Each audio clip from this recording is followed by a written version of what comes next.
그 중에서 한 100, 한 20, 30분 중에서 한두 개씩 낙찰을 받고 4개월 동안에 그걸 팔 때까지 기다리라고 하신 분들이 한 2, 30분 정도쯤 되고, 그러니까 4개월 안에 하나 낙찰을 받고 그걸 팔 때까지 기다리다 보니까 하시면 되고, 그 중에 나머지 한 4, 50분 정도는 낙찰을 받으면서 팔으면서 연장을 하면서 계속해서 수강하시는 분들이 있고, 사실은 4개월이 지났는데도 낙찰을 못 받으시는 분들도 아직 제가 알기로는 한 2, 30여 분 정도 있는 것으로 알고 있습니다.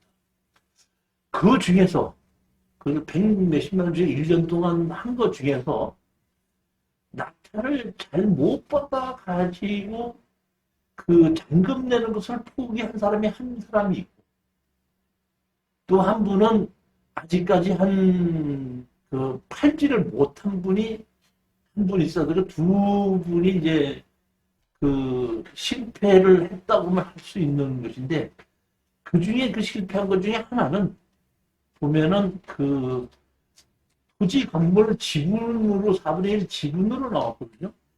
강제 경매로 500만 원 때문에 낙찰을 받아 나왔기 때문에 이것이 500만 원이고 강제 경매이기 때문에 500만 원 갚아서 취해야 될 것이라고 생각하고 입찰에 들어갔는데, 막상 낙찰을 받고 현장에 가서 거기 있는 사람들과 협상을 하려고 가봤더니 식구 전부 다가 약간 좀 이렇게 정신박약의 식구들이 모여서 살고 있고, 왜 그 집으로 왔냐 했더니 다른 집에서 아주 어려운 집에서 살고 있다. 그 땅이 수용되는 바람에 그쪽 택지로 옮겨줘서 지금 새로 지어져서 옮겨왔다.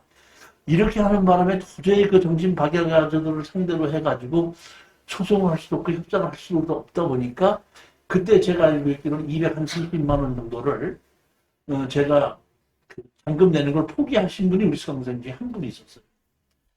그 다음에 또 하나는 통영에 이제 낙찰을 받은 것이 있는데, 막상 제가 그 문을 잠고 나서 가보지를 못했는데, 이번에 그 현장 답사 가면서 한번 가봤더니, 문을 따고 들어가 봤더니 쓰레기가 산터름처럼 쌓여. 온 집안에 다. 그래갖고 그 쓰레기만 치워내는데 한 3차례 있잖아요. 그만 치워냈는데도. 그리고 집 자체를 엄청나게 그 내부 자체가 쓰지 못하게끔 만들어져 있어서 그걸 수리해서 팔자니 문제가 있고, 그냥 팔자니 조금 있고, 그래서 그거를 이제 어떻게 팔아야 되냐. 두 건에 대한 것은 지금 조금 좀 문제가 있는데, 그 외에 나머지 분들이 낙찰을 받은 것은 대부분 다 마진이 적으느냐 많느냐의 차이는 있었고, 시간이 빠르느냐 조금 더 걸렸느냐의 차이는 있었지만, 대부분 많이 성공을 했기 때문에 저로서는 만족을 해요. 하지만 한편으로 생각하면 이럴 수 있어요. 저는 100개를 추천을 해서 98개를 성공하고 2개를 실패했다. 이런 얘기거든요. 그러니까 저의 입장에서 보면, 야, 2%를 실패하고 98%를 성공했으니까 나는 성공한 게 아니냐. 이거는 내 얘기고, 못 팔린 1개를 낙찰받은 사람은 그게 100%잖아. 그래서 저는 이제 올해는 2021년도는 맞이해서는 대수강 중에서는 한 번도 그런 실수가 없게끔 더 철두철미하게 노력을 해서 실수가 안 생기는 그런 물건을 이제 고르려고 더 준비를 합니다. 또 하나는 제가 현장 답사를 많이 다니거든요. 현장 답사를 예전에도 다녔는데, 뭐 요새만 다닌 게 아닌데, 예전에 다닐 때는 사진을 잘 찍을지도 몰랐고 찍지도 않았어요. 그냥 사진으로만 찍고 동영상을 안 찍었어요. 했었는데, 지금은 제가 라이브를 하다 보니까 동영상 찍은 걸 편집할 줄도 알고 자막도 넣을 줄 알고, 또 오랫동안 동영상을 찍다 보니까 동영상 찍는 것도 실력이 늘더라고요. 그래서 제가 올해는 3월달 정도서부터는 제가 이 동영상 찍는 거를 완전히 연습하고 편집하고 완전히 한다 그러면은, 이 동영상을 찍은 걸 가지고 동영상을 틀어가면서 권리 분석을 해드릴 그런 거를 한번 좀 강의도 해보려고 준비를 하고 있습니다. 그런데 우리 수강생들 많은 분들이 저한테 그동안 얘기했던 게 뭐냐면 한 번 해서 자기 돈으로 한 개만 해놓고 좋은 물건이 계속 나오는데 팬들까지 기다려야 되다 보니까 너무 시간이 많이 걸린다. 웬만하면 공투를 좀 했으면 어떻겠습니까? 이렇게 해서 2021년도에는 제가 정식으로 공투반을 만들려고 합니다. 제가 법인이 지금 이게 일반 법인이 하나가 있거든요. 근데 일반 법인이 하나가 있는데 지금 제가 다시 만들고 있는 법인이 일반 법인은 그대로 있던 걸 그대로 가고 NPL 법인을 자본금 5억짜리로 제가 지금 만들고 있습니다. 아마 조만간 아마 한 달 이내로 아마 그 NPL 법인도 만들어지게끔 되면 NPL로도 공투를 이제 하는 것도 한번 만들려고 하고 그 다음에 또 하나는 지금 뭘 만들고 있냐면 농업법인을 만들고 있어요.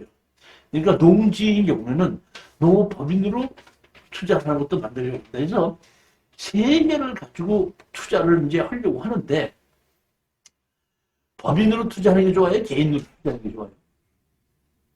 지금은 법인이 좋고 개인이 좋아. 돈 버는 게 그렇지.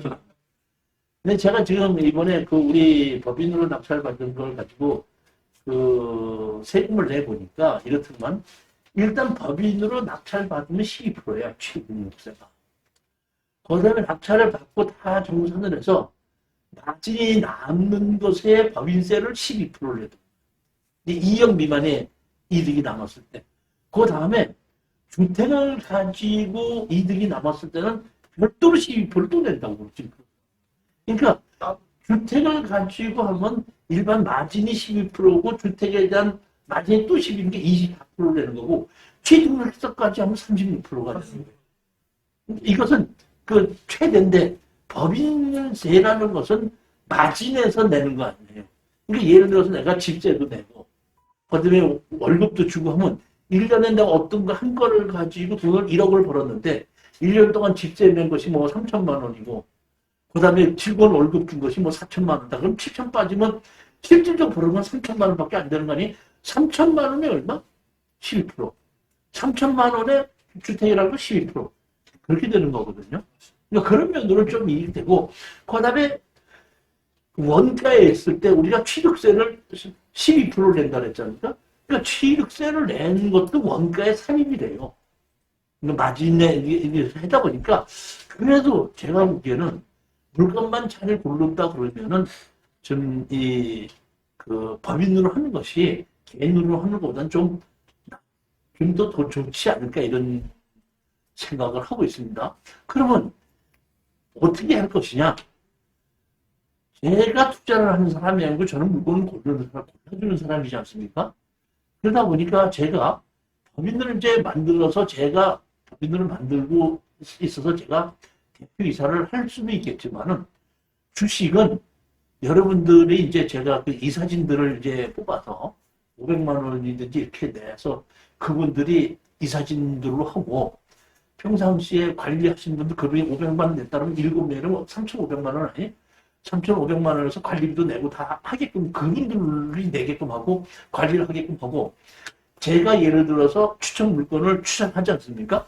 그러면 그 7분 중에서 다 검토를 하고 조사를 해갖고 4분 이상이 이거 투자해도 좋다고 하게끔 되면은 그걸 확인하고 공투에 올리고 그래서 이번에는 그 기본 이사진들이 얼마를 들어가고 나머지 공투는 얼마를 받겠다 이렇게 하고 같이 그 이사진들하고 저하고 낙찰받는 것이 중요한 게 아니라 파는 게 중요하지 않습니까? 같이 다 팔아갖고 마진이 나오게끔 되면은 제가 그 팔고 돌아준 데 대한 그 컨설팅 비용으로 제가 순수한 마진의 10%를 제가 갖겠다는 거고 나머지 5%는 거기 이사진들이 수고를 하고 그동안 경비 쓴 거를 그 사람들 그걸로 채우자 이런 얘기예요. 현장 가보기도 하고 밥 먹기도 하고 뭐 탑사도 해야 되고 또 입찰 보러도 가야 되고 협상을 하려면 협상하러도 가야 되고 이런 비용이 있지 않습니까? 그런 비용은 5%를 그걸로 하고 나머지 85%를 가지고 투자자 전원들에게 공평하게 어떻게 나누게끔 되는데 그 나누는 것은 투자 어떤 물건을 이제 우리가 공투를 한다 그러면 그 잔금을 낼 때에 그 투자금을 내게끔 되지 않습니까? 그러면 그 내는 돈을 차입으로 잡고 빌리는 거죠. 법인에서. 갖고 마진을 남는 걸 갖고 공동하게 나눠가지고 이자로 주게끔 되는 거죠. 그러니까 투자자들은 그 이자 소득세를 본인이 개인이 이제 뭐 1년에 내가 낙찰을 받아서 뭐 얼마를 투자했더니 3천만 원을 벌었다. 3천만 원을 벌었으면 버는 것이 뭘로 벌게끔 된 거죠? 이자 소득세인데 이자 소득세에 대한 것을 개인이 또 다시 내야 된다. 이런 방법으로 해서 제가 운영할까 생각합니다. 그 다음에 이제 거기 7명 중에서 총무도 한두 명 두고 회장도 두고 부회장도 두고 7명이 항상 회의를 하는 걸 회의록을 작성해서 나누어 두고 회의가 끝난 다음에는 그 회의에 참석한 들이 다 서명하게끔 하고 일단 서명한 사람들로서는 같이 자기가 투자하게끔 된다 해서 얼마에 어떻게 투자한다고 결정을 했기 때문에 절대로 후회하지 말고 열심히 어떻게 최선을 다하자. 이런 방향으로 해갖고 법인을 3개를 한번 운영해서 공투하는 것을 만들려고 합니다. 괜찮은 것 같아요. 네, 좋습니다. 아니, 내가 아까도 얘기했잖아요. 계획은 사람이 생각을 세우는 건데 신이 보기에는 그 사람이 세운 계획이 얼마나 우습겠어요. 야, 계획 세운다고 다 되냐? 신이 보기엔 그래 안 그래요? 그럴 수도 있지만은 그래도 계획을 세우는 사람이 있고 계획을 안 세우는 사람이 있는데 계획대로 한번 열심히 노력해보고 우리가 계획된 것이 잘못됐으면 또 고쳐나가면 되지 않겠냐 이런 생각을 좀 하는 겁니다. 그래서 제가 보면 이게를 분류를 할 생각입니다. 하나는 지금 우리가 투자 물건 밴드가 있죠. 하나는 공투 밴드를 하나 새로 만들 거예요. 그럼 공투 밴드에 들어올 수 있는 사람은 4개월 동안 60만 원을 낸 사람 중에서 일단 4개월 동안은 저하고 같이 일반 투자를 한번 해보자. 해본 사람 중에서 내가 어느 정도 이제 이종신이가 골라주는 물건도 이해도 하고 내가 그 돈이 얼마큼 되겠다 안 되겠다 내가 자신 있다 하시는 분들은 이제 공투 반대로 옮겨가는 거죠. 그럼 제가 한 달에 이제 지금 4개월 동안 얼마 받죠? 그러면 4개월 지나면 또 얼마 받죠? 그러면 1년이면 얼마를 받죠? 180만 받는데 그렇게 받아서는 공투는 안 될 거기 때문에 4개월이 끝나고 나신 분들은 공투 밴드로 옮겨가게끔 되면 그분들에게는 1년 동안에 100만 원을 받고 공투로 그냥 다 참석할 수 있게끔 하고 공투로 참석하려고 공투로 제가 올리는 물건은 반드시 현장을 가서 탑산해서 모든 것을 동영상으로 다 찍고 제가 거기에 대한 것을 권리 분석을 하고 올려놓고 투자하실 분들은 제 얘기를 듣고 강의를 듣고 투자를 할 것인지 말 것인지를 본인이 결정하게끔 하겠다. 즉 다시 말하면 공투반은 4개월이 끝나고 난 다음에 오시는 분들인데 그건 추천 물건으로 받는 것이 아니라 연회비로 받아서 공투 물건을 해주겠다 이런 얘기입니다. 추천 물건 따로 있고 공투 물건 따로 있고 2개로 생기는 거죠. 근데 이제 제가 생각하기에는 대부분의 이제 그거를 인원을 제한을 두려고 그래요. 다시 말하면 추천 물건도 이제 일정 제가 생각하기에는 한 80명에서 100명 선 정도쯤 되면은 더 이상 받지 않고 공투 물건도 반도 제가 보기에는 그 사람이 뭐 일정 이상 되면은 받지 않고 한 사람이 빠져나가면 받는 걸로 해가지고 그냥 계속해서 사람을 늘리지는 않겠다는 뜻입니다. 인원을 많이 늘려가지고 제가 그 사람들 수령료를 제가 받는 것을 가지고서는 수익을 올리는 것이 아니라 낙찰을 받은 걸 가지고 가능한 한 팔아서 수익을 올리는 방향으로 좀 바꿔가려고 올해는 그런 방향으로 가려고 그러고 저도 이제 좀 그 나이도 좀 있기 때문에 뭐 모든 사람들이 우리 수강생들이 저한테 제일 많이 선물해 주는 게 뭔지 아세요? 건강식품이요? 홍삼정. 홍삼액은 상당히 많아서 1년 내내 먹어도 돼. 그러니까 나를 보고 네가 건강해야지 나한테 돈 벌었다지 해줄 거 아니냐. 이제 이런 얘기인데 강의를 많이 하는 것보다는 이제 웬만한 강의는 동영상으로 다 돌리게끔 하고 이제는 추천 물건들은 낙찰 받는 걸로 하고 낙찰 받고 나면은 그 우리 낙찰 받은 그 공투 임원들하고 같이 해결하러 다닐 거야. 그렇게 해서 수익을 좀 놓치는 방향으로 그렇게 하려고 생각을 지금 하고 있습니다. 그렇지만 나는 공투 안 하고 나 혼자서 개인이 혼자서 하겠다 그러면은 공투방으로 오지 않고 그냥 개인적인 투자 현재처럼 투자 물건을 하는 것은 그대로 또 할 거거든요. 그대로 할 예정이니까 본인이 그냥 잘 판단해서 하셔도 아무 문제가 없고 하여튼 계획은 그렇게 잡아서 하고 있어서 이 공투방에는 제가 현장 답사를 가서 이거는 공투를 하면 좋겠다 하는 것은 반드시 동영상 촬영을 해서 공투방에 올리겠다 이제 이런 거죠.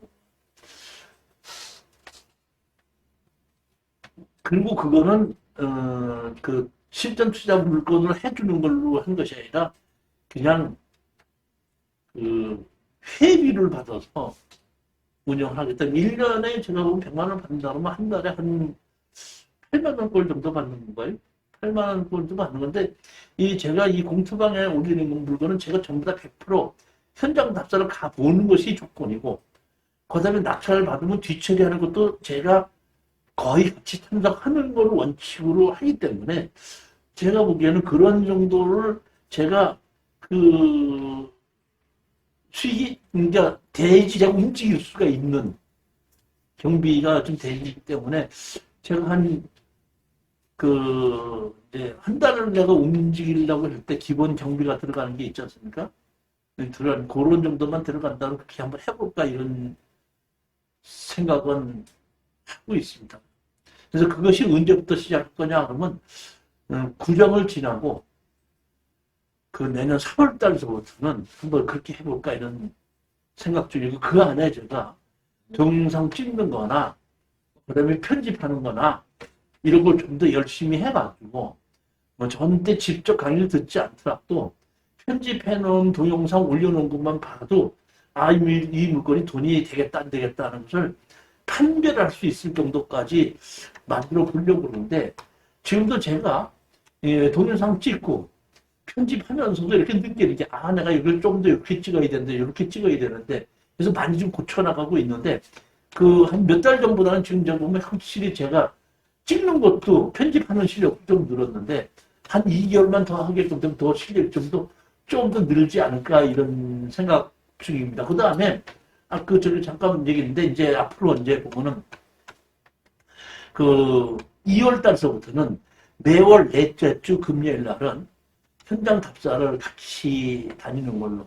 이 현장 답사 예전에 현장 답사는 제가 미리 다 가서 조사해보고 거기만 갔었는데 이제는 그렇지 않고 한 번도 나도 가보지 않은 물건을 골라갖고 처음서부터 옆집 가서 물어보고 이장한테 물어보고 동해 가서 물어보고 건축가 가서 물어보고 하는 걸 전부 다 같이 하는 그런 그 현장 답사를 이제 하려고 하고 제가 판단하기에는 아직까지 제주도도 상당히 그 투자 물건이 좋다 이렇게 생각하기 때문에 두 달에 한 번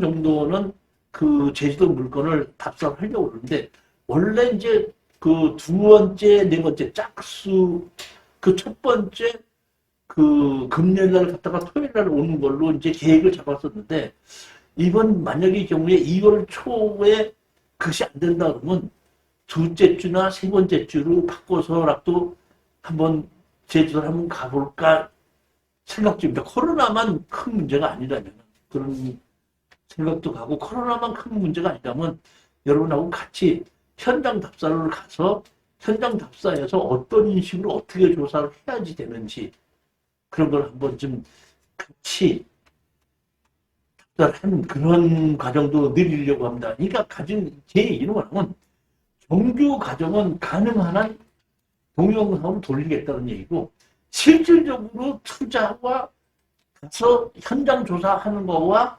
낙찰받고 뒷처리하는 거를 좀 더 강화시키겠다 이런 얘기고 그 명수도 그 뭐 들어오는 사람도 없다 이렇게 얘기하면 할 말이 없겠지만은 어느 정도 그 명수 이상이 된다 그러면 제가 보기에는 이 정도 이상 넘으면 문제가 있다 이렇게 생각할 때는 더 이상 저희가 보면 수강생을 받지 않고 그러니까 3월 달서부터는 수강생을 딱 받지 않고 그냥 현재에 이제 등록 안 하고 빠져나가는 사람이 있으면 채우고 그 빠져나가는 사람이 없으면은 다 채우지 않고 그냥 가는 걸로 그런 방향으로 지금 바꿔 나가려고 합니다. 그러니까 지금은 돈 내는 것이 하나밖에 없었는데 지금 두 개가 되는데 하나는 추천 물건 강의를 듣는 것이 하나고 하나는 저기 공투 물건 하는데 저기 회비를 내는 겁니다.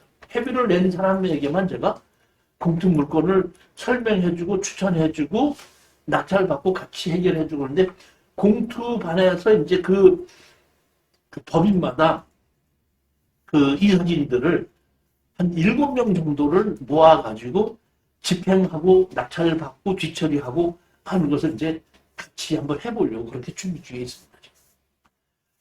자, 계획은 누가 세운다 그랬죠? 행위 보기에는 그 계획이 우습다, 우습다. 우습지만은 열심히 노력하면 또 그 도와줄 수도 있는 것이 신이기 때문에 뭐 그렇게 제가 그 무모한 것은 안 하려고 하고 사실 보면은 제가 이 한 20여 년 동안을 추천 물건을 강의를 했는데 그동안에 공투한 적이 있겠어요? 있었지만은 한 번에 걸쳐서 해보게끔 되면 잘 안 되는 것이 있고 잘못되는 것이 있어서 제가 상당히 이렇게 이거 좀 당분간 하지 말아야 되겠다 그래서 다 절제를 했었는데 이제 이런 식으로 하게끔 되면 큰 문제가 없겠구나 하는 걸 방법을 제 나름대로 이제 만들고 틀을 만드는 겁니다. 다시 말하면 추천 물건을 추천하는 사람이 있고 그걸 잘 듣고 뒤에서 검토를 하고 내가 실수를 하지 않게끔 하고 확실히 있는 사람들은 검토를 하거든요. 그러니까 지금 보면 우리 한 2년 전서부터 우리 들어오신 분들이 공투하시는 분들이 따로 있잖아요. 그분들은 지금 뭐냐면 내가 추천 물건 하면 자기네들끼리 모여갖고 내가 추천 물건 하는 걸 자기네들끼리 다 일을 해요. 그 경험이 그렇게 있다 보니까 그렇게 해서 그 중에서 처음에 한 1년 동안은 맨날 같이 떨어지고 뭐 잘못하고 그러더니 한 1년 지나고 나서부터 가격도 장하게 쓰고 입찰에 들어가게끔 되면 돈이 나와. 이번에도 정말 구리 거 하나 그 2억 3천인가 주고 낙찰을 받았거든요. 그 토지 전체 내가 건물 일부 했는데 건물 일부 한 것을 500만 원 주고 맞춰 샀어요. 그리고 2억 3,800인가 해서 500만 원 주고 사고 2억 3천, 그러니까 2억 4천 얼마가 됐는데 바로 지금 한 6개월 만에 파는 것이 3억 얼마를 받아서 그 이제 제 법인 갖고 샀거든요. 그래갖고 나보고 이제 뭐 얼마나 하라고 그래. 내가 그 마진이 얼마나 남은지도 모르는데 혹시 법인세를 얼마나 뛰냐 했더니 뭐 얼마 남긴 남았어? 별로 안 남았어. 별로 안 남은 게 얼마인데 했더니 1억 1,400 남았으라고 그랬더래. 1억 1,400 남았는데 별로 안 남았대. 그럴 정도로 된다? 실력이 있고 한 1년만 지나면 내가 추천해준 물건을 가지고 어떻게 하면 돈 번다는 것을 깨닫게 되는 거고 가격도 정확하게 쓰는데 사실 1년 동안 맨날 가서 떨어지고 말았어요. 한 1년 지나고 나니까 정확하게 찍더라. 지금. 그래서 제가 이런 정도로 이제 한 1년 정도 지나신 분들이 이렇게 했다 보니까 저한테 지금 뭐 하게끔 되면 한 1년, 2년, 3, 4년 지나신 분들 몇 분이 있거든요. 그분들을 모시고 이제 같이 이사진들로 해서 제가 추천하는 물건들을 그분들이 검토를 한번 해보고 가격도 얼마 쓰면 얼마가 남겠다는 것도 검토해보고 아까도 잠깐 말씀드렸지만은 내가 단독 공차를 했다고 해서 가격 쓴 걸 후회하지 말고 내가 1,000만 원 차이로 떨어졌다고 해도 가격 후회하지 말자. 그러니까 가격을 얼마에 써서 낙찰을 받느냐고 가격을 정확히 결정할 수 있는 것이 그 사람이 어때요? 경매 고수입니다. 높게 써서 낙찰을 받지 못할 것이 없고 욕심을 내서 낮게 써갖고 어떻게든 낙찰을 못 받는 거예요. 낙찰을 받으면서 낮은 남는 가격이 얼마냐. 그 가격을 정확하게 우리가 알아낼 수 있는 그런 것이 되다 보니까 이제는 제가 보기에는 좀 자신이 생겨서 한번 해보겠다 이렇게 마음먹습니다. 그러니까 법인이 3개입니다. 일반 법인, MPL, 농업법인 이렇게 3개에서 각 법인마다 그 이사진들을 5명에서 7명씩 모여서 저는 주주가 없이 그냥 허울만 대표이사 먹고 나머지들 한 그 7명에서 주식을 가지고 그 7명에서 결정을 하고 그 주식을 안 가지신 분들은 그 주식을 가지신 분들이 투자 물건을 결정하면 나도 들어가겠다 안 들어가겠다는 것을 그분들이 결정하는 거예요.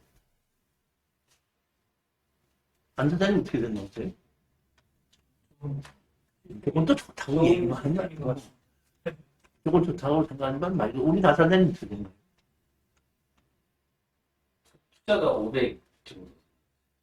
아니 그러니까 그 이사진들이 500을 내는지 700을 내는지는 회장은 뭐 700을 내고 부회장은 600 내고 일반적인 이사는 500 내는 이렇게 정할 수 있는 거죠. 그렇지만 그 이사진들로 해서 자본금으로 설정을 해갖고 시작하겠다는 거예요. 그거는. 그래서 그분들이 전적으로 하고 그 회사를 운영하는데 회사를 운영하는 비용을 마진의 5%를 회사를 운영하는 비용을 띄워주게끔 만듭니다. 그렇게 하고 그 운영진이 아닌 사람들도 투자를 하겠다면 받아준다. 받아주고 그 사람들에게는 이자 소득으로 들었다 마진에서 띄워주게끔 그렇게 하겠다. 이런 얘기. 계획이 그렇다는 얘기. 제가 보기에는 우리 지금 저게 투자 물건에 지금 보면 한 27명인가 128명이 되는데 제가 보면 그거를 100명으로 줄이려고 그래요. 더 이상 받지 않고 줄이려고 그러고 지금 우리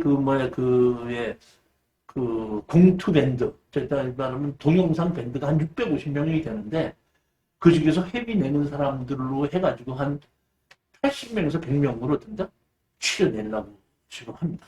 그러니까 정확하게 나는 있으면서 저기 회비를 내고 공투를 내가 1년 동안에 몇 개를 하겠다.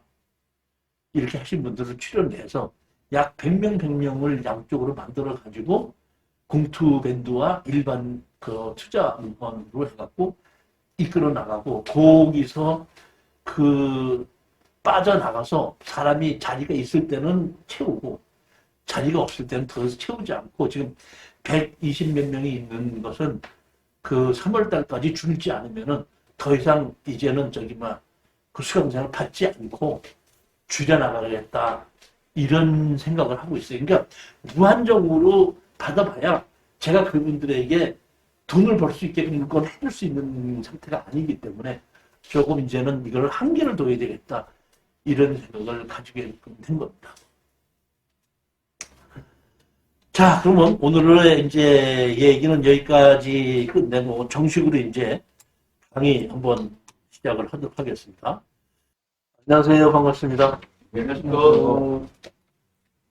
오늘 이제 2월 달 들어서 첫 번째 주 7시이기 때문에 오늘 이제 토지개발 과정의 교재가 4권 있는데 토지개발 1, 토지개발 2, 그 다음에 맹제 건축법상 도로 만들기, 그 다음에 역대정부 부동산 정책 이렇게 4권이 있는데 이 4권 중에서 한 달에 한 권 가지고 이제 진도가 나가는데 오늘 맨 처음 이것이 진짜 토지 개발이다 완 가지고 그 강의를 시작하도록 하겠습니다.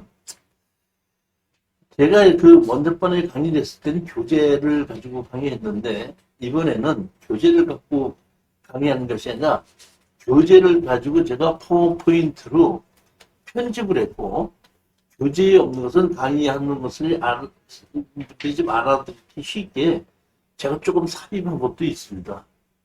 그렇게 해서 이번에는 이 파워포인트로 편집한 걸 가지고 교재와 같이 해서 강의하도록 하겠습니다. 자, 이것이 진짜 토지 개발이다. 이 제목인데, 최 선생님, 제목이 뭐라 그랬죠? 진짜 토지 개발. 토지 개발이 뭐예요? 토지를 개발한다가 토지를 개발한다가 좀 더 풀어서 얘기하면 뭐예요? 토지의 모양을 우리 여사님도 그렇게 생각하세요? 토지의 모양을 바꾸는 게 개발하는 거예요? 안 선생님, 토지 개발하는 게 뭐 하는 거예요? 이 선생님, 네. 토지 개발하는 게 뭐 하는 거예요? 도저히 값어치를 토지의 값어치를 올린다. 값어치를 올린다는 것보다는 사용의 가치를 높인다. 개발한다. 토지의 사용 가치를 높인다. 이런 의미입니다. 그러니까 땅 자체는 변하지 않아요. 똑같은 땅인데, 똑같은 곳에 있는 똑같은 땅인데, 땅에 뭐예요? 가치를 높인다. 가치를 높인다는 얘기 뭐예요? 사용의 가치를 높인다.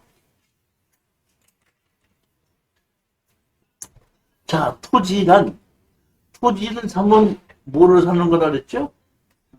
사용의 권한을 사는 거고, 그 때문에 사용의 가치가 있거든요. 사용의 가치는 이 땅이라는 것은 혼자서 마음대로 쓰는 것이 아니라 여러 매 공동으로 쓰고 손손이 내려가면서 사용해야 되기 때문에 땅 주인이라고 하더라도 땅 주인이 마음대로 사용하지를 못하고 사용하는 것에 대한 것을 법으로 규제를 해놨습니다. 그러니까 땅의 가치의 시작은 뭐에서 시작이 되냐면 규제에서 시작이 됩니다. 규제. 그런데 이 규제가 주변 환경의 변화에 의해서 가치가 상승하기도 한다. 법은 뭐에서, 이 토지가 뭐에서 시작한다? 규제에서 시작한다. 규제는 뭐를 규제한다? 사용을 규제한다. 이런 겁니다. 똑같은 땅이라도 사용의 규제에 의해서 땅의 가격은 엄청나게 달라집니다. 땅이 태어날 때부터 금수저 물고 태어난 땅이 있어요? 사람들이 땅에다가 금을 그어놓고 여기는 이렇게 쓸 수 있다, 여기는 이렇게 쓸 수 있다고 결정하는 순간에 금수저 되고 흑수저 되니까. 제가 땅을 LH공사에서 옛날에 분양한다 그래서 가서 봤습니다. 도로가 가운데 있는데 여기 코너에 좋은 땅은 평당 50만 원이래. 근데 저 안에 들어가 있는 땅, 중간에 있는 땅은 평당 100만 원인데 코너에 있는 땅이 좋아? 저기 안에 들어가 있는 땅이 좋아? 근데 코너에 있는 땅은 50만 원이고 그 안에 들어가 있는 100만 원인데 왜 그래? 왜 그러냐 했더니 또 땅 파는 사람 마음대로. 땅 파는 사람 마음대로야 규제 때문에 그래. 규제 때문에. 하지만은 그 이교에 있던 땅은 1종 일반 주거죠. 저 안에 있는 땅, 길 건너에 있는 땅은 어떻게 한다? 2종 일반 주거죠. 그게 어디가? 규제 때문에 그렇다. 규제 때문에.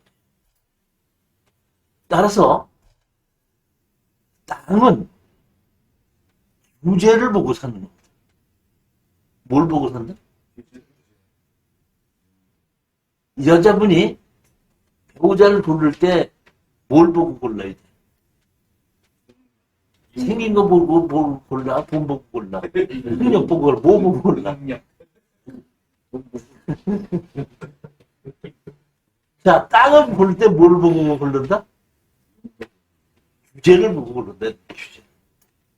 땅이 아무리 잘생겼어도 아무리 좋은 곳에 있어도 조금 아까 우리 강변 앞에 있는 땅 봤죠? 60대 1이라 그랬죠? 근데 거기가 자연환경보전지역의 상수원보호구역이죠. 사용의 가치는 없습니다. 사용의 가치는 없다. 다시 말하면 사용하고 있을 때 좋은 땅, 사용할 수 있을 때 좋은 땅이냐. 그 앞에 강이 있는데 내가 집을 지어놓고 그 강을 앞을 보고 있을 때 좋은 땅이지.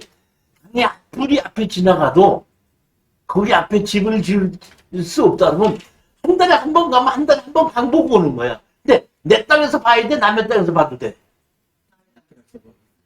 그렇기 때문에 그런 땅은 필요가 없다 이런 겁니다. 땅은 뭘 보고 고른다? 규제를 보고. 여러분들이 또 아까 조금 아까 오신 분도 있고 뭐 있어서 땅에 대해서 물어보려고 이제 왔는데 뭐 어떤 땅이 있고 이렇습니다 하고 얘기를 막 하지 않습니까? 그럼 제가 그 얘기를 자세히 듣지 않고 또 잘 듣고 난 다음에도 이렇게 얘기합니다. 주소를 문자로 찍어주세요. 왜냐면 그분이 그 땅에 대한 규제를 본 것과 내가 규제를 보는 것은 다를 수가 있거든. 그러니까 그분은 규제를 다 안 보고 요만큼만 보고서 이런 땅 이렇게 얘기할 수가 있거든요. 놓칠 수가 있다더니. 그러니까 그분의 얘기를 듣고 내가 판단을 못하고 그냥 뭘 해주십시오? 번지수 문자를 찍어주세요. 그러면 집에 들어가서 번지수를 가지고 규제를 보는 겁니다. 그러면 규제를 다 보고 난 다음에 이 규제가 내가 풀을 수 있는 규제가 있고 못 풀을 수 있는 규제가 있는데 못 푸는 규제는 아예 어떡한다? 가보지도 않고 이거 설정하지 마세요. 이렇게 하는데 풀 수 있는 규제라 그런다면 한번 가서 보고 현재는 이런 문제가 있는데 이 문제를 이렇게 해결할 수 있을는지를 확인해보고 이 문제가 있는 규제가 이렇게 있는 것을 이런 식으로 해결할 수 있다면 한번 사봐도 됩니다. 할 때 그때 행정을 가보는 겁니다. 근데 대부분 사람들은 규제를 보지 않고 땅을 누가 좋은 땅 있다고 사라 그러면 규제를 안 보고 우선 가보는 것부터 가봐야 돼. 규제를 봐야 돼. 규제를 봐야 된다.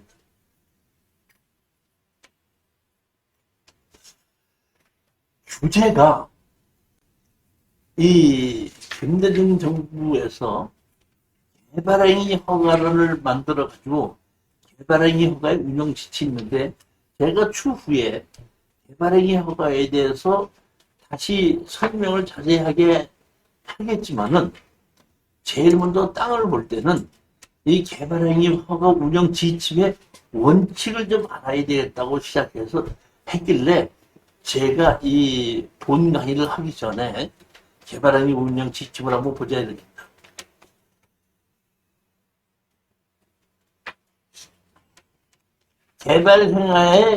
개발행위의 개발행위 허가제는 계획의 적정성, 기반시설의 확보 여부, 주변 환경의 조화 등을 고려하여 개발행위에 대한 허가 여부를 결정함으로써 난개발을 방지하기 위한 제도이다. 다시 말하면 어떤 땅이든지 사용의 가치를 높이기 위해서는 제일 먼저 개발행위 허가부터 통과해야 됩니다. 그런데 개발행위 허가를 이미 통과한 땅이 있고 개발행위 허가를 아직 통과하지 않은 땅이 있습니다. 그러니까 개발행위 어떤 땅이든지 땅을 봤을 때 제일 먼저 우리가 봐야 될 게 뭐냐면 땅을 볼 때 보면 이 땅은 이미 개발행위 허가를 통과한 땅이다. 이 땅은 개발행위 허가를 통과를 하지 않았기 때문에 개발행위 허가부터 먼저 통과할 수 있는지는 먼저 판단해야 되는데 이렇게 두 부분으로 나뉘어지는 겁니다. 즉 개발행위 허가를 통과했다는 뜻은 한 번이라도 건물을 지었다는 뜻이거든요. 지목이 대지, 공장용지, 창고용지, 학교용지, 주유소용지라는 얘기는 이 얘기는 개발행위 허가를 한번 통과했다는 뜻입니다. 그러니까 개발행위 허가를 한번 통과한 땅은 또다시 개발행위 허가를 갖고 따지지 않습니다. 그때부터는 건축법과 국토의 계획과 이용에 관한 법률에 의해서 진행이 되는 거거든요. 그런데 개발행위 허가를 통과하지 않은 땅은 용도지역이 계획관리지역이 됐든지 뭐 주거지역이 됐든지 뭐 공업지역이 됐다고 하더라도 개발행위 허가를 통과를 해야 됩니다. 자, 땅을 가지고 보는 사람 제일 먼저 판단할 게 땅을 볼 때는 뭐부터 먼저 판단한다? 아, 이 땅은 개발행위 허가를 이미 통과한 땅이다. 그러니까 개발행위 허가에 대해서는 걱정하지 말고 용도지역과 건폐율과 용적률 이것만 보면 된다. 이 땅? 아, 이 땅은 아직 개발행위 허가를 통과 못했네. 계획관리지역이고 무슨 지역이라고 하더라도 주거지역이라고 하더라도 이 땅은 내가 살려면 개발행위 허가부터 통과를 해야 된다. 땅을 보는 기본 자세라는 얘기죠. 이해가셨죠?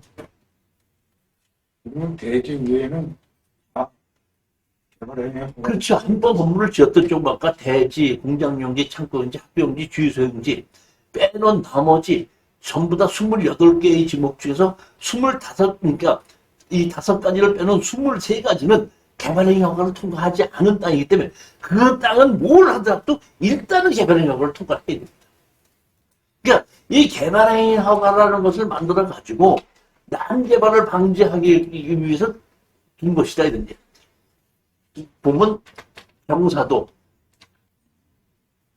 인목번수도, 후고도, 도로, 배수로 이 5가지가 개발행위 허가를 통과를 해야 되는 겁니다. 계획관리지역이라고 하더라도 주거지역이라고 하더라도 제가 얘기한 5가지 중에 한 가지라도 통과할 수 없으면은 건물 못 짓고 개발을 못 한다는 거예요. 땅을 투자하는 사람은 제일 원칙을 설명을 들어야 되는 겁니다. 제일 먼저 뭐가 있다고요? 땅을 개발하려면 뭐부터 해야 된다고? 개발행위 허가가 이미 옛날에 개발행위 허가를 받았던 땅은 또다시 개발행위 허가를 안 받아도 나머지 법만 적용해서 가면 된다. 그렇지만 개발행위 허가를 받지 않았던 땅은 용도지역과 관계없이 뭐와에 관계없이 개발행위 허가부터 통과해야지 그 다음을 통과할 수 있다는 겁니다. 그러니까 땅을 볼 때는 제일 먼저 딱 보고서는 이거는 개발행위 허가를 통과한 땅이네. 아, 이건 아직까지 개발행위 허가를 통과하지 않은 땅이네. 이렇게 해서 나누어 볼 줄 알아야 된다. 근데 개발행위 허가를 통과하지 않은 땅은 개발행위 허가 조건을 뭘 본다고? 경사도, 인목번수도, 표고도, 배수로, 도로. 이 5가지. 그러니까 아직까지 개발행위 허가를 통과하지 않은 땅이다 할 때는 제가 지금 얘기한 5가지를 해결할 수 있는가를 이해하셨죠? 예. 그러니까 땅을 투자하는 사람들의 가장 기본 원칙인데 만약에 경우에 이 개발행위 허가를 통과할 수 없는 땅이다 그러면은 그때부터는 땅이 아니고 그건 흙이 되는 겁니다.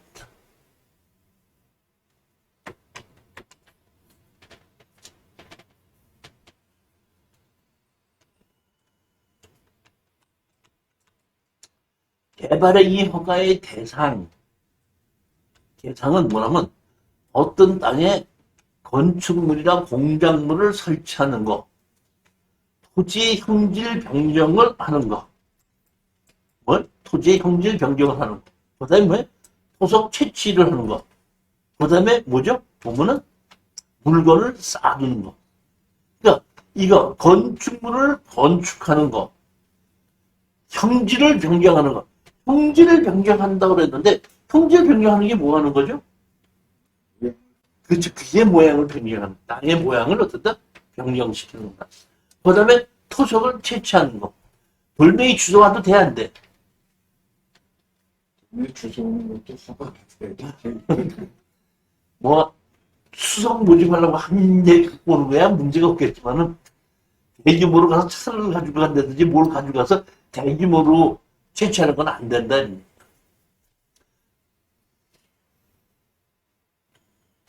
그 다음에 토지 분할도 개발행위 허가에 들어갑니다. 그 다음에 어떤 땅에 물건을 쌓아두는 겁니다. 이러한 행위 자체가 전부 다 개발행위 허가를 받아야 된다.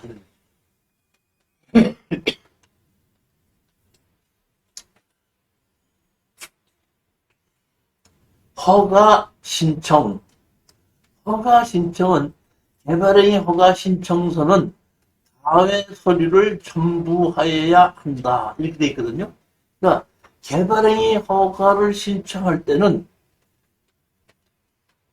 다 내가 하지 못하고 다른 전문가한테다가 어쩐다? 대행을 시키는 겁니다. 해달라고. 허가를 받아달라고 하는 거야. 접수시킬 서류를 나 대신 만들어 달라고 그러는 거야. 자, 그러면, 자, 보십시오. 내가 어떤 땅을 개발행위 허가를 받으려고, 저기 갑니다. 어떤 토목소리를 갑니다. 여기 어떻게 한다? 개발행위 허가를 내려고 그럽니다. 이 개발행위 허가 받아주세요. 아, 1,000만 원 주세요. 1,000만 원을 줬으면은 개발행위 허가 받아줘야 돼? 안 받아줘도 돼? 받아줘야죠. 그러니까, 그러면 집어넣는데 개발행위 허가가 안 된다고 반려될 수도 있죠. 그럼 그 돈 물어줘야 돼? 안 물어줘야 돼? 그게 잘못된 생각이에요. 다시 말하면, 허가 서류를 대신 만들어주는 돈을 받는 것이 허가를 받는 걸로 돈을 받는 것이 아니라는 거예요. 인식을 바꿔야 됩니다. 허가를 받아주는 게 아닙니다.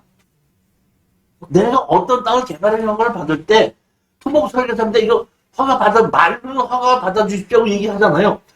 허가를 받아주는 것이 아니라 허가 받을 서류를 대신해서 만들어주는 거야. 허가 받든지 못 받든지 상관하지 않고 서류를 만들어주는 거야.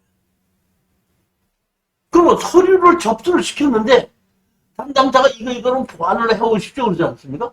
그럼 보완을 해오라고 했는데 남의 땅을 사용하니까 사용서서 받아오라고 보완해라고 그랬잖아.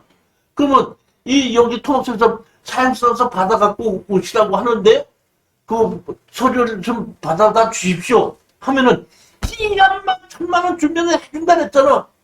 못해? 사용수당서 받아오는 건 그런 줄 알았으면 내가 아예 맺히지 않았어. 돈 내놔. 이런 일이 거기다 생깁니다. 자, 잘 따르면 허가를 받아준다고 했는데 안 받아줬으니까 돈을 도로 달라는 거 얘기하면 안 됩니다.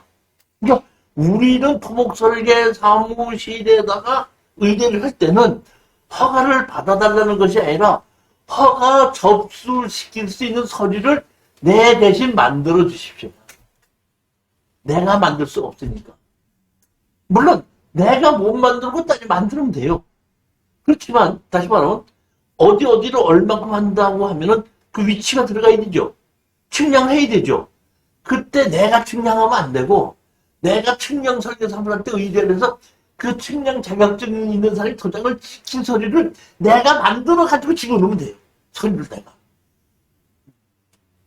꼭 그 토목 설계사에서만 하는 건 안 돼. 그 다음에 임목 본수를 조사를 하게끔 돼 있지 않습니까? 임목 본수를 내가 조사하면 안 되거든. 임목 본수 조사하는 자격증이 있는 사람한테 임목 본수 조사해 주십시오 해가지고 그 사람이 조사한 서류를 받아다가 내가 서류를 만들어가고 내가 제출해도 되겠네. 이해가 가셨습니까? 근데 토목 설계사한테 맡겼을 때 토목 설계사가 전문가니까 보면 이게 될지 안 될지 지가 판단할 거 아니에요.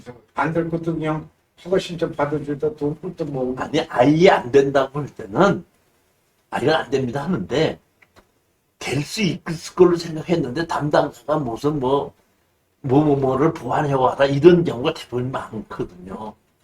그런 경우에 있어서는 보면 안 될 수도 있다는. 그럴 때 그 책임의 한계가 토목설계사무실이 안 해준 것이 아니라 나는 허가를 받아달라고 한 것이 아니고 서류를 대신 만들어 달라고 의뢰를 한 거기 때문에 서류를 대신 만들어준 건 맞다 이런 얘기예요. 인식 자체를 잘못하고 있는 분들이 많아서 인식 자체를 제가 지금 그렇게 생각하시면 안 된다 이렇게 말씀을 드립니다. 제가 우리 안사님한테 먼저 반에 강의할 때 그런 얘기 안 했나? 그냥 강의는 먼저 번 강의 다니고 지금 번 강의 들고 다음번에 또 강의 또 다니는 거예요. 왜 나도 그만큼 못한다? 생각하라는 거야. 이거를 내가 강의를 듣는 사람한테 어떻게 표현을 해야지 이 사람들이 더 빨리 알아들을까 했는데 나는 이거를 당연히 이렇게 되리라고 알고 있으라고 생각해. 난 전문가니까 아는데 대부분 사람들이 몰라갖고 허가를 내주다가 안 내주면 난리가 나더라. 허가를 내준다는 것이 아닙니다. 허가 낼 서류를 대신해서 만들어준다는 거.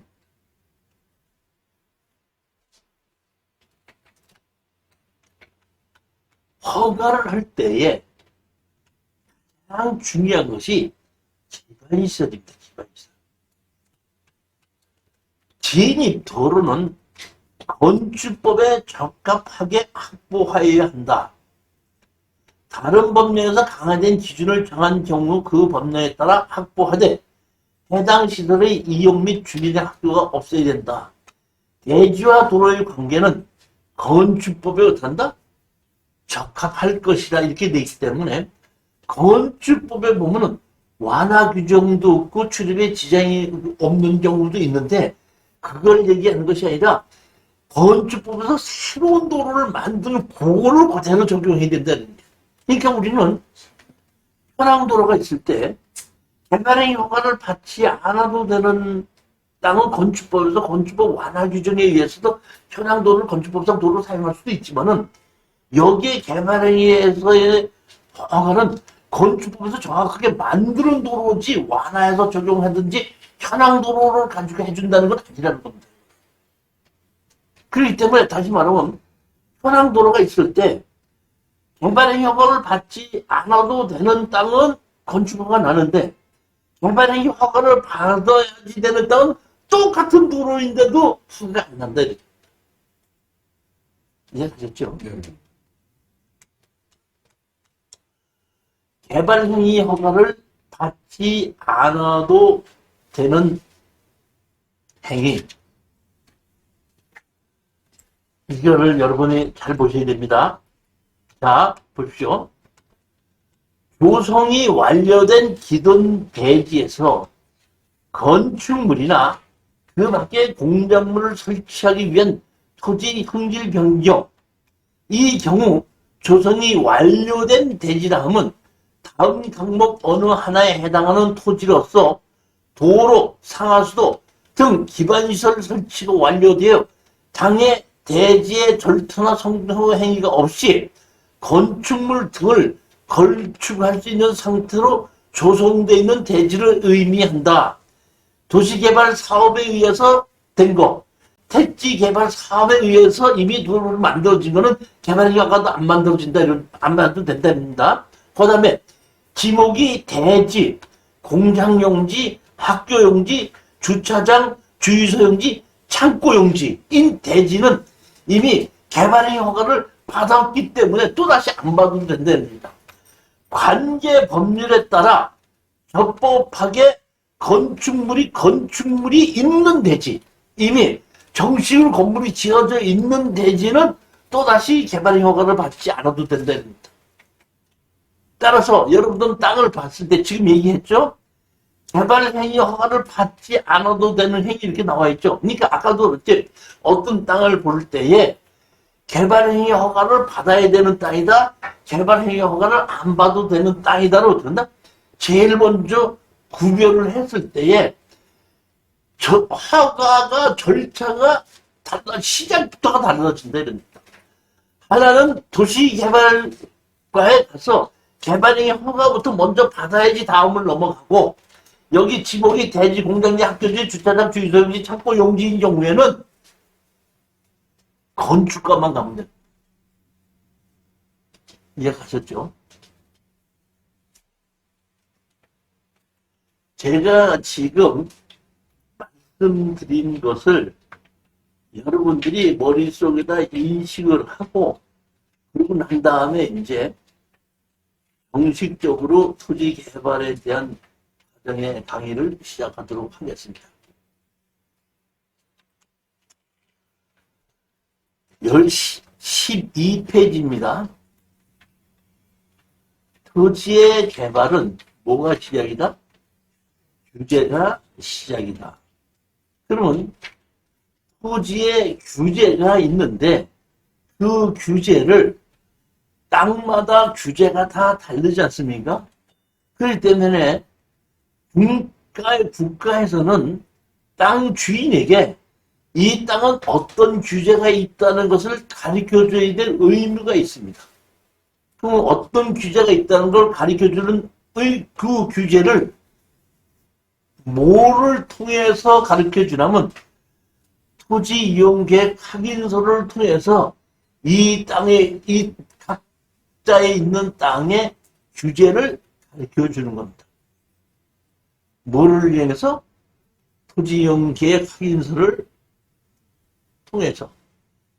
따라서 여러분들이 저한테다가 이 땅은 어떻습니까? 하고 물어보면은 제가 제일 먼저 보는 것이 그 땅의 번지수를 달라고 그러지 않습니까? 번지수를 달라고 그러면 제일 먼저 보는 것이 뭐부터 보는 거예요? 토지 연계 확인을 보는 겁니다. 그러면 여기 보시게끔 되면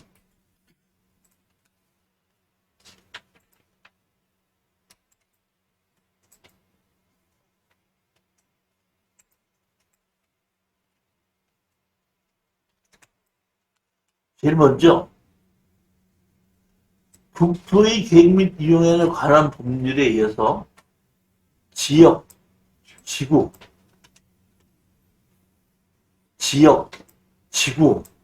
이걸 가지고 된다? 구역, 이걸 가지고 규제를 하는 것이 있습니다. 근데 규제를 하기 전에 제일 먼저 보면은 땅을 가지고 표시하는 거는 뭘 갖고 하냐면은 필지별로 표시를 합니다. 필지별로. 그렇기 때문에 필지별로 뭐가 있냐면 주소가 있지 않습니까? 이 주소를 가지고 뭐예요? 이 필지의 지목이 뭐다. 그 다음에 면적은 얼마다. 그 다음에 뭐예요? 공시지가는 얼마다. 이렇게 기본적인 정보를 만들어 놓고 여기에서 제일 먼저 하는 것이 뭐예요? 국토의 계획과 이용에 관한 법률, 그 다음에 다른 법률에 따른 지역, 지구 이렇게 규제를 하게끔 됩니다. 자,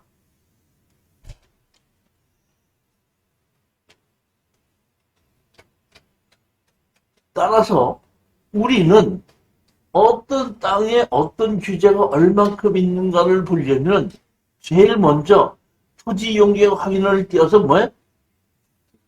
용도 지역부터 먼저 보게끔 되는 겁니다. 뭐부터 본다?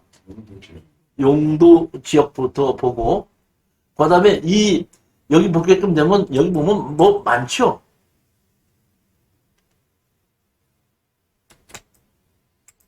여기 보면 많잖아요. 아니? 여기 보면, 여기 뭐가 있죠?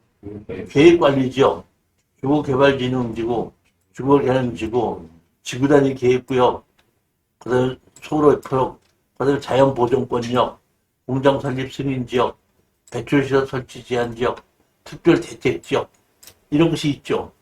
여러 개가 있지 않습니까? 자, 그러면, 최 소장님, 부동산을 하려면 등기부등은 띄어봐야 안 띄어봐요? 띄어봐요?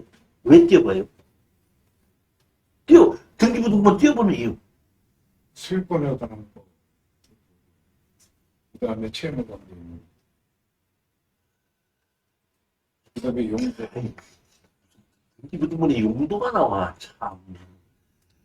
하지 말하면 내가 부동산을 샀을 때 사용의 권한이 나한테 100% 넘어오는지 아니면 100% 넘어오지 않고 다른 권리들이 있는지를 알기 위해서 된다? 등기부등본을 띄워보지 않습니까? 근데 등기부등본이 간단하면은 금방 이해가 가는데 등기부등본이 복잡하고 여러 개가 써있다. 뭐 멸치도 있고 뭐도 있고 뭐 압류도 있고 가압류도 있고 뭐 하면 안 된다는 등기도 있고 복잡하죠. 복잡한 것도 있죠. 띄어봐야 돼, 뜻을 알아야 돼. 그러면 거기 복잡한 게 쓰여 있어서 뜻을 모르면 띄어본 거야, 안 띄어본 거야? 띄어봤는데 몰랐지. 아니, 말하면 뜻을 모르면 안 띄어본 거랑 똑같아, 이런 얘기예요. 그러니까 띄어보는 것이 중요한 것이 아니라 띄어봤을 때 거기에 써있는 글씨의 의미가 뭐라는 것을 내가 된다? 이해를 알아야 된다네. 그러니까 지금 보면은 우리가 그 땅에 대한 규제를 알려면 뭘 띄어봐야 된다고? 토지 영역 확인서를 띄어보면 되는데 띄어봐야 돼. 여기 있는 수십 가지의 글씨가 있는 게 뜻을 알아야 돼. 그러니까 지금 보면 그걸 우리가 알자 이런. 열심히 땅을 가지고 투자하려면 열심히 공부해야 돼, 안 해야 돼? 열심히 해. 그 열심히 해서 뭐 하게? 열심히 하는 게 아니고 그냥 교수님한테 쳐다보면 돼. 아니, 그게 아니라 보면은 뭐냐면 땅에 대한 규제는 이런 것이 있다 원칙을 알기 때문에 최소한도 땅을 살 때는 내가 몇 가지는 확인해 봐야 된다. 그런 정도는 알아야 된다, 이런지. 그런 정도. 그리고 내가 뛰어봤더니 모르는 소리가 있을 때는 누구한테 이게 이렇게 되는데 이게 어떻게 되는 겁니까? 하고 물어볼 수 있는 실력. 물어보면 답변을 해줬을 때 그게 무슨 소리인지 알아들을 수 있는 실력. 물어보는 것도 올바르게 물어봐야지 답변이 올바르게 나오는 거거든요. 자, 먼저 우리 그 이사장님이 낙찰 받으려다가 안 갔다는 게 엊그저께 낙찰 받았다는 거 있죠? 예, 디포리트. 그거를 제가 설명했는데 저한테 문자가 왔어요. 안 했다고요? 아니, 뭐라고 왔냐면 1973년 1월 1일 항공사진으로 집이 지어 있으면은 대지로 인정된다고 말씀하신 것 같은데 도대체 그런 규정이 어디 있는지 모르겠는데 어느 규정에 어느 번 몇 조에 그런 규정이 있습니까? 물어봤거든요. 그때 아니 내가 73년 1월 1일 이전에 집이 있으면 그게 대지라고 된다 그랬어요. 농식법적이요. 농지법상 농지가 아니라고 했기 때문에 농지 취득 자격증명서를 발급받지 않고도 등기 이전이 된다는 거죠. 그렇지.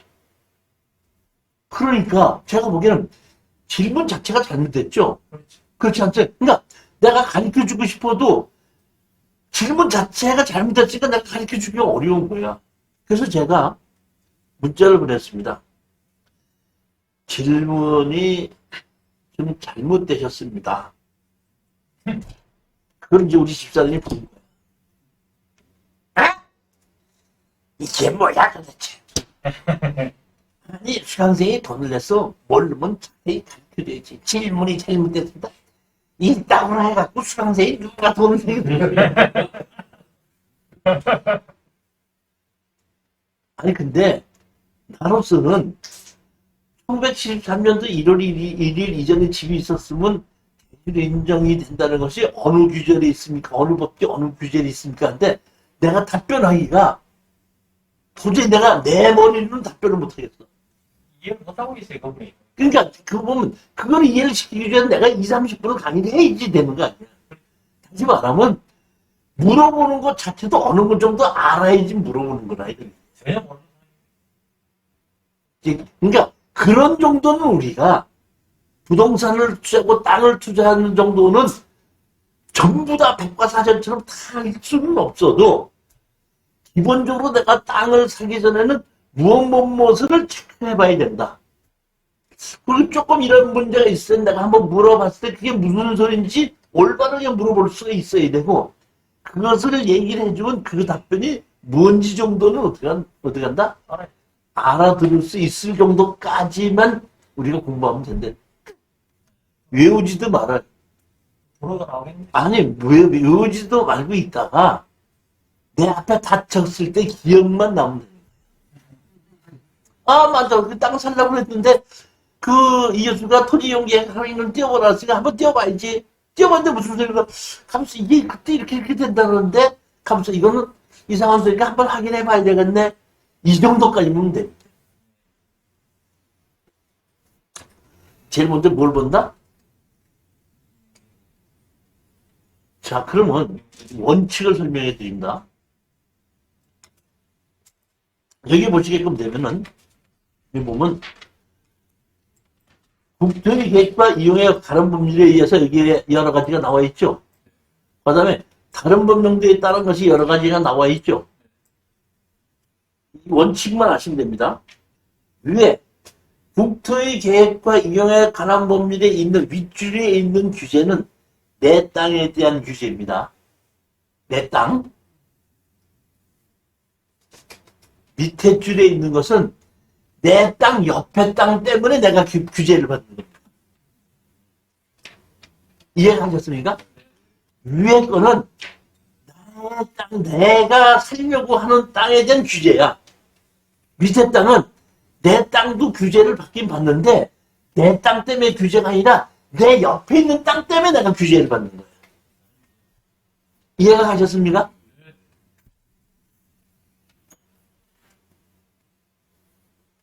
조인 씨. 네.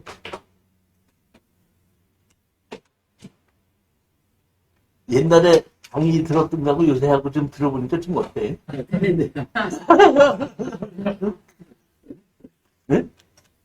많이 틀리죠? 네. 저도 강의하면서 계속해서, 그러니까, 이게 중요하더라고.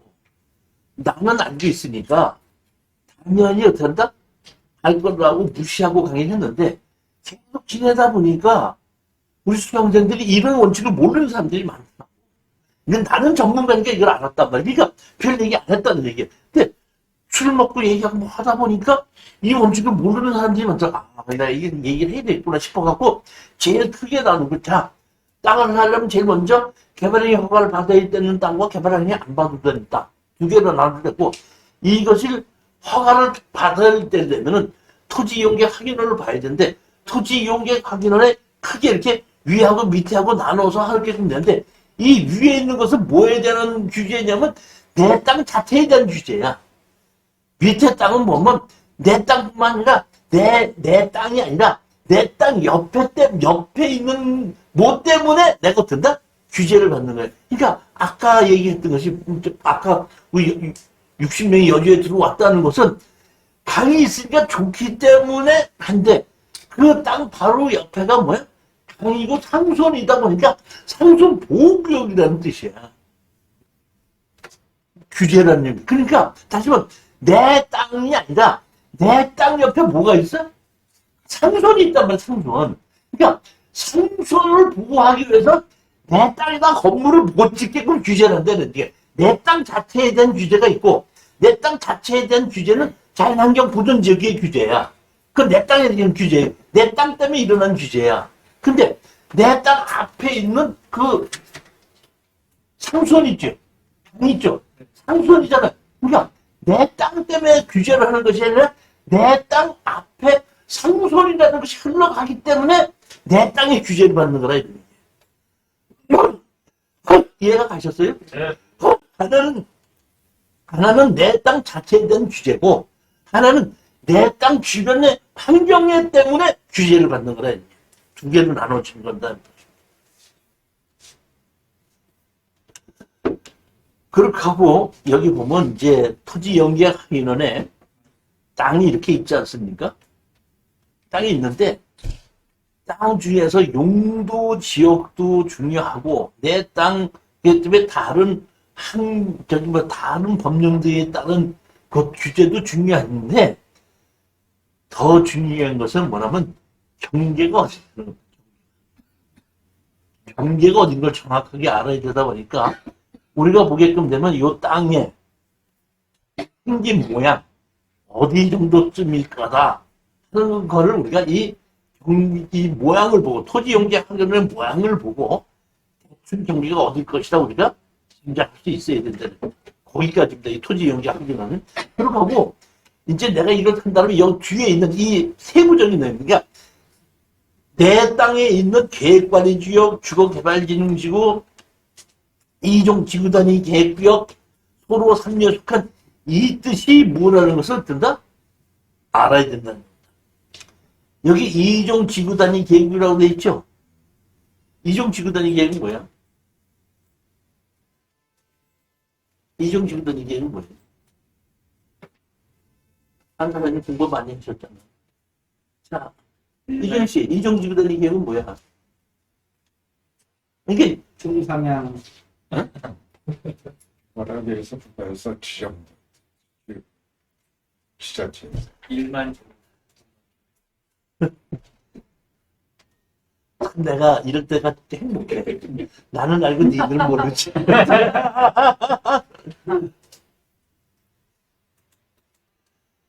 보면은 김대중 정부에서 제가 지구단위 계획을 만들었잖아요.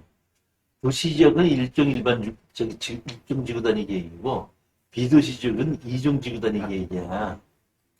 그렇게 만들었는데 추후에 도시 지역, 비도시 지역 없애갖고 전부 다 그냥 지구단위 계획으로 통일해버렸어요. 그렇기 때문에 여기 이종 지구단위 계획구역이라고 했다는 얘기는 상당히 오래 전에 지구단위 계획으로 정해진 것이다. 이렇게 이해하시면 됩니다.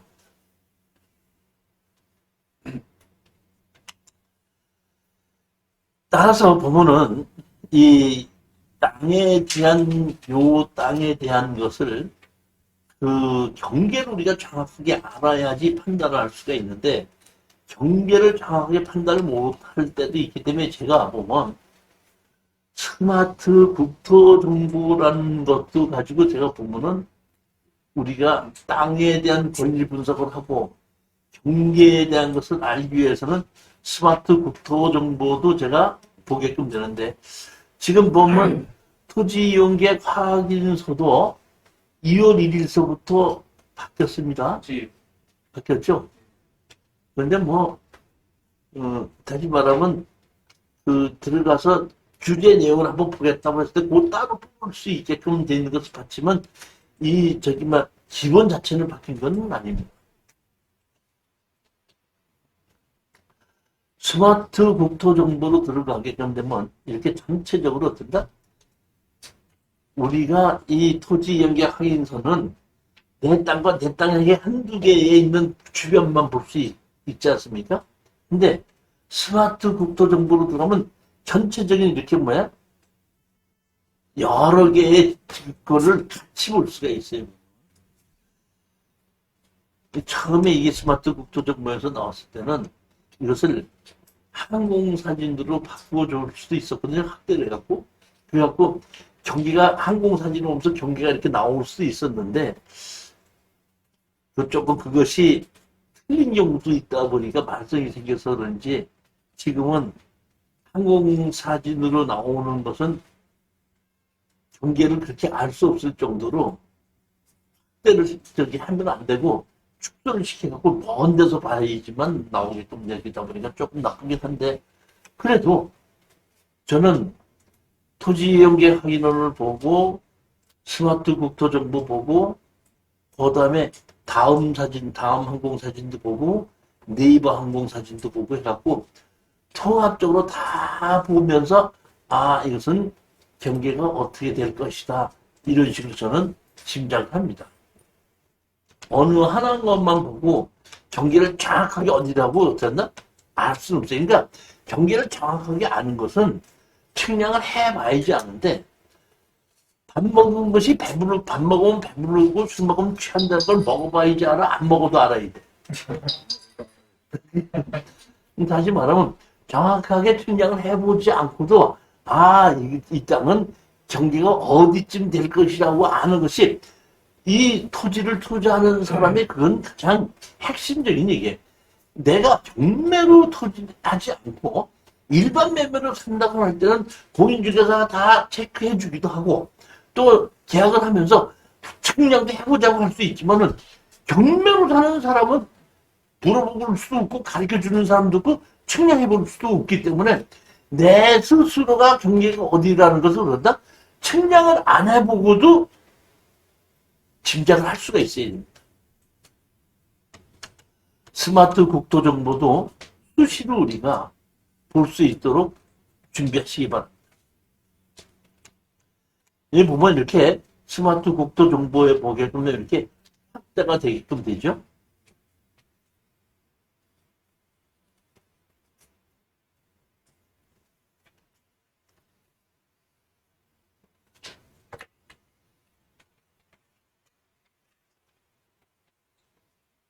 그 다음은 아까 그 토지 이행계획 확인서에 써있던 내용이 있죠. 내용. 그 내용을 보게끔 되면은 법을 찾아 들어가 봐야 되거든요. 그러면 그 내용에 대해서 규제를 하는 것도 아까 계획관리지역 이렇게 있었죠. 계획관리지역이면 규제가 바뀌어요, 그대로예요.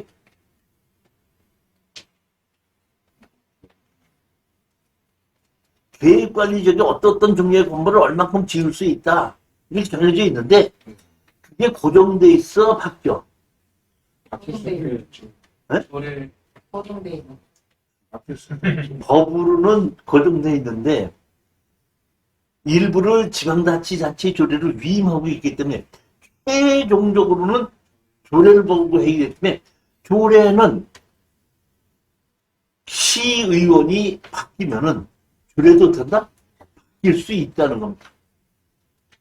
그렇기 때문에 항상 우리는 내가 이 지역은 어떠니까 하고 미리 짐작하지 말고 내가 땅을 구매하려고 마음 먹고 조사를 할 때는 지레 짐작하지 말고 전부 다 다시 들어가서 최종적으로 돈 내고 계약금 내기 전에 확인해야 돼. 계약금 내놓고 확인해. 계약금 내기 전에 해야 돼. 그러면 내고서는 물어봐야 돼. 내기 전에 물어봐야 돼. 근데 다 사고 난 다음에 내기 전에 나한테 물어보는 사람, 사고 난 다음에 물어보지 사기 전에 물어보는 사람 별로 없어. 자, 제일 먼저 뭐냐면 그 땅의 규제를 알기 위해서는 뭘 알아야 되냐면은 법규 제목부터 알아야 돼. 제목을 알지 찾아 들어갈 거야. 그렇기 때문에 저는 여기 법제처 있죠, 이렇게. 법제처를 이거를 홈페이지를 제가 깔아놓고 제가 항상 해놓고 여기에 들어가서 어떤다? 법제처에서 들어갑니다. 법제처에 들어가서 여기서 뭐야? 건축법, 주차장법, 뭐 이런 걸 어떻게 치게끔 되면 국토의 계획 및 이용에 관한 법률 치게끔 되면 거기에 대한 것이 이렇게 뜨거든요. 그러니까 제일 먼저 우리가 아셔야 될 것은 법제처 홈페이지를 들어가는 걸 우리가 먼저 익히셔야 되고 법제처 홈페이지에 들어가고 나면은 내가 찾아 들어가야 법규 제목을 알아야 됩니다. 그러니까 법규 제목이 국토의 계획 및 이용에 관한 법률 있는데 국토의 계획 및이 아니라 국토의 계획의 뭐 이용에 관한 법률 이렇게 한자가 틀려도 없는 걸로 나와요. 그러니까 반드시 내가 찾아야 될 법규 제목 자체를 정확하게 이해를 해야 된다. 그렇게 해놓고 클릭을 하게끔 되면 보면 제가 보면 국토의 계획과 이용에 관한 법률 여기 위에 썼죠. 그렇죠? 네. 그리고 여기 검색을 했죠. 검색을 하면 이렇게 나와. 그래서 국토의 계획 이용에 관한 법률 이렇게 나오거든요. 그러면 이 국토의 계획과 이용에 관한 법률에 의해서 내가 몇 조 몇 항에 뭐가 있다는 걸 알고 이걸 찾아 들어가야 되겠다 이렇게 하는 겁니다. 그럼 여기를 찾아 들어갔습니다. 이제 여기 보면 여기입니다. 여기 제가 여기 한 것이 여기 위에 요걸 제가 지금 따로 확대한 겁니다. 확대를 보면 여기 보면 현행 법령이 있고 연형 법령이 있죠. 그렇죠? 현행 법령 무슨 법령? 연역 법령이 있죠. 연역 법령과 현행 법률의 차이는 뭡니까? 자, 여기 볼게요. 이걸 볼게요. 여기 보게끔 되면은 보면 이거는 쳤는데 여기 보시게끔 되면 국토의 계획 및 이용의 법률이 있죠. 여기 보면 또 여기 보면 국토의 계획 및 법률과 시행령도 있죠. 여기는 뭐가 돼 있죠? 시행규칙도 있죠. 여기 보면 여기는 뭐가 있어? 얘가 있죠. 얘가 있죠. 얘가 있죠. 여기는 얘가 없죠. 그러니까 이거하고 이거의 차이점이 뭡니까? 아셔야 될 것이 있습니다. 얘는 뭐냐면 입법 예고됐다는 얘기입니다. 즉 다시 말하면 현재는 이 법인데 여기를 들어가게 되면 앞으로 입법 예고가 돼서 언제부터는 이런 조항이 이렇게 바뀐다 이런 뜻입니다. 그러니까 우리는 현재 있는 것도 봐야 되고 무슨 조항이 어떤 식으로 바뀌는 것도 봐야 되기 때문에 현재 조항도 보고 입법 예고된 것도 봐야 된다는 얘기입니다.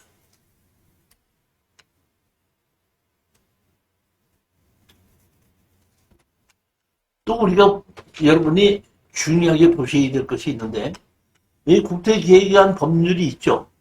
여기 뭐가 있죠? 여기는 시행령이죠. 법을 봐야 돼, 시행령을 봐야 돼. 법과 시행령 봐. 자,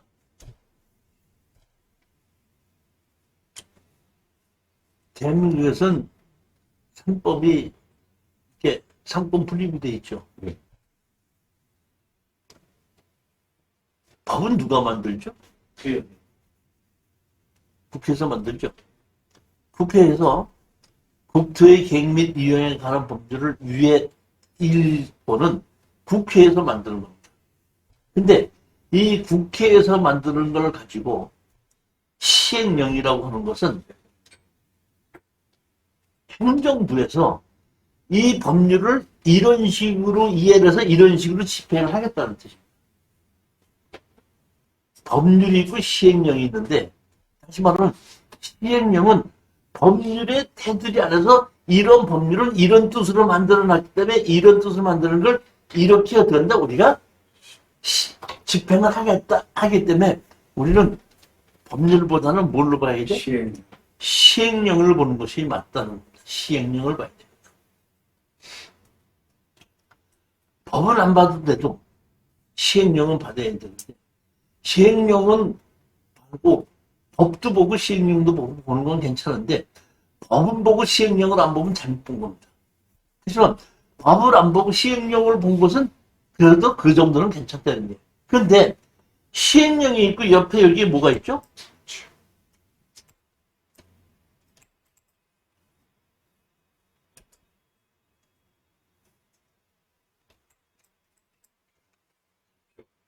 본문, 부칙, 별표 서식이 있죠. 반드시 우리는 보면 이 별표 서식을 확인해 봐야 되는 겁니다. 다시 말하면 법이 있고 법을 갖고 시행령이 어떻게 하겠다고 했는데 이 시행령에 의해서 어떻게 하겠다는 걸 자세하게 써놓은 것이 별표 서식입니다.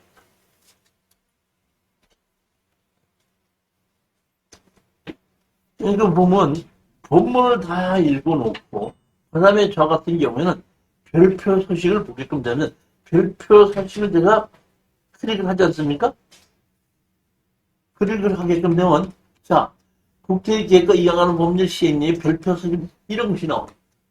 이거 나오는 거 여기를 보게끔 되면은 자 보십시오. 일종 전용 주거 안에서 건축할 수 있는 건축물 나오죠?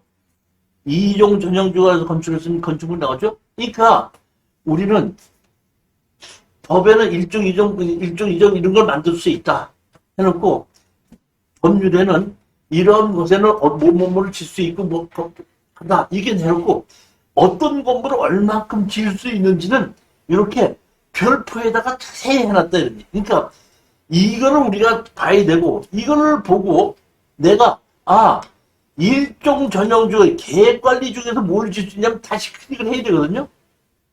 그러면 자 계획관리 지역 안에서 건축할 수 있는 건축물이 나오죠.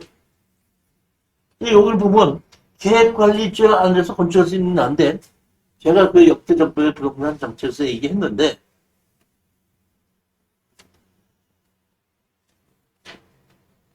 박근혜 정부에서 부동산 정책한 것은 계획관리 지역 안에서 건축할 수 없는 건축물이죠. 그러니까 박근혜 정부 이전에는 계획관리 지역 안에서 건축할 수 있는 건축물이야. 그러니까 여기에 있는 그 내용의 건물만 질 수 있었어요.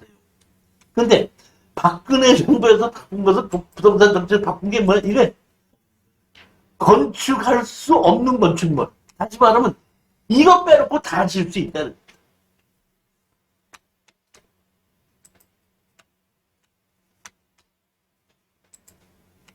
잘 바꾼 거예요? 잘못 바꾼 거예요? 저기 정말 이게 뭐 하지 말라는 것보다 이거 빼는 거 하는데 하라는 게 더 많죠. 아니, 할 수 있는 걸 많이 했는데,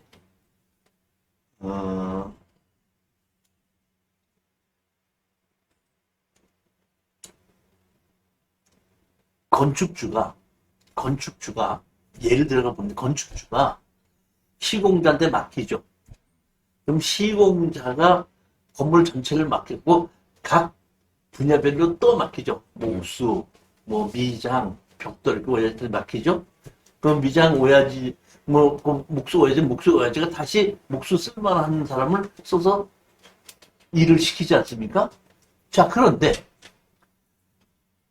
목수에 책임되는 목수가 목수한테다가 칸 망치 써라, 작은 망치 써라, 톱을 이런 걸 써라, 못은 이런 걸 써라고 지시를 해야 되는데, 건설업자가 목수한테 가서 야, 큰 망치 써, 작은 망치 써, 그럼 돼, 안 돼?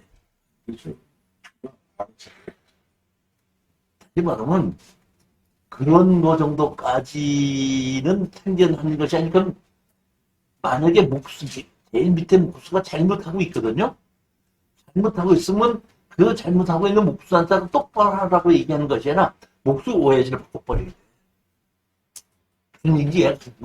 그런데 대통령으로서 부동산에 대한 정책을 해봐야 건축할 수 있는 건축물을 건축할 수 없는 것, 이런 건축물만 건축할 수 있다를 요것만 못하고 한다는 것은 대통령으로 정부를 살리지 아니라 쫄다가 줄수 쫄다고 하는.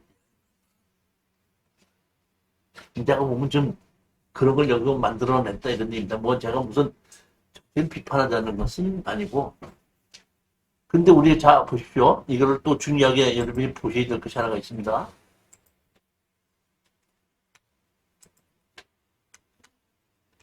건축할 수 없는 건축물 이렇게 되어 있죠. 건축할 수 없는 건축물. 이 건축할 수 없는 건축물을 여기 이 내용을 보면 이런 건물은 못 짓고 나머지 다 질 수 있다는 얘기거든요. 근데 하나 보면 지역 여건 등을 따라 도시군 계획대로 정하는 바에 따라 건축할 수 없는 건축물 또 있죠. 그러니까 다시 말하면 하나는 법으로 건축할 수 없는 룰을 정해놨기 때문에 지금의 이 종류는 대한민국 어떤 땅이라도 계획관리 지역에서 무조건 못 짓는 겁니다. 무조건 못 짓는 겁니다. 그런데 이거 보면 지역 여건들을 따라 도시군 계획대로 정하는 바에 따라 건축할 수 없는 건축물이죠. 그러니까 법에서는 이것은 지을 수 있게끔 만들어 놨는데 요걸 지을 수 있다 없다는 그래 니네들이 정해라 이거지. 다시 말하면 자 보십시오. 여기에 있는 건축할 수 없는 걸 빼놨죠. 근데 이거는 전국이 다 똑같습니다. 그러면 여기에 내가 어떤 지으려는 건물이 여기에 계획관리 지역이거든요. 계획관리 지역인데 내가 봤더니 건축할 수 없는 건물이 들어가지 않았거든요. 그러면 건물 지을 수 있다 없다? 짓습니다. 이렇게 생각하니까 틀렸다는 거예요. 그렇지 않고 여기에 법에는 지을 수 있게끔 돼 있어도 조례로 못 짓게 할 수도 있다. 그러니까 이번에 있는 것은 지방자치단체마다 다 다루는 거예요. 근데 1번에 있는 요 앞에 있는 것은 전국이 다 똑같은 거예요. 제가 오늘 말을 하는 설명하는 게 조금 좀 이해가 제대로 가게끔 설명하는 건가 뭔가 모르겠어요. 자, 잘 말하면 법으로 못 짓게 하는 것이 있다는 게 그거는 계획관리 지역에서 이런 건 못 짓는다 그랬으니까 대한민국 어디든지 다 못 짓는 거예요. 그러면 그걸 빼놓은 나머지는 지을 수 있지 않습니까? 근데 지을 수 있는 건데 법에서는 지을 수 있는데 지방자치단체가 니네들이 어떻게 한다 이거는 지을 수 있든지 못든지는 니네들이 결정하라고 이것도 넘겨줬기 때문에 어떤 지역에서는 이건 지을 수 있고 어떤 지역에서는 지을 수도 없다 이렇게 나뉘어진다 이런 얘기입니다. 그렇기 때문에 최종적으로 내가 어떤 땅에 이런 건물을 지을 수 있느냐 없느냐는 법에서 보고 안 되면 무조건 그 끝난 거예요. 법에서 지을 수 있다 그러면 무조건 지을 수 있는 것이 아니라 이 조례로 넘어와서 마지막 확인을 해야지 또 질 수 있는지 없는지가 나와요. 이해가셨죠? 네. 10분 동안 쉬었다는 게 맞죠? 예.